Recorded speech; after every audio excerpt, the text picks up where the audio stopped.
Salam aleyküm. İnsan necə tövbə etməlidir? Yəni tövbə nə deməkdir? Tövbə bir insanın etdiyi əməldən peşman olub,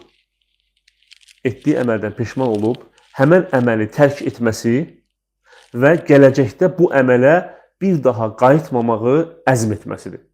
Yəni tövbənin şərtləri nədir? Birincisi, həmən günahı tərk etmək. İkincisi, demək peşman olmaq, peşmançılıq hissi keçirmək. Üçüncüsü isə gələcəkdə bu əmələ bir daha qayıtmamağı öz üzərində qəti şəkildə demək qərar vermək. Və bu tövbənin deməli şərtləridir o günahlarla ki, Allahla insan arasında olan. Yox, əgər tövbədə günah qulla insan arasında olan bir günahdısa, yəni kimisə haqqına girib, kimisə malını oğruyubsa və s. bu halda bu üç şərtə daha bir şərt əlavə olunur. O da həmən insandan halallıq almasıdır. Yəni tövbə budur.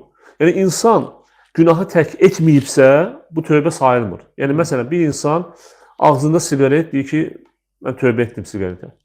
Bu sayılmır. Yəni, günahı tərk eləməlisən.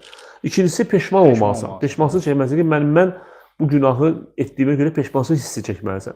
Yəni bu peşmançılıq hissi çəkmək ən önəmli tövbədə o şərtlərdən biridir. Hətta bir hədisdə Peyğəmbər sallallahu əleyhi və səlləm deyir ki, tövbə peşmançılıqdır. Üçüncüsü isə gələcəkdə daha etməməyi, bir daha qayıtmamağı əzm edir. İnsan əgər deyirsə ki, bunu indi tövbə eləyim, bir aydan sabahları yenə eləyərəm. İndi hal-hazır tövbə edim, bu düzgün deyil. Düzgün deyil, əlbəttə.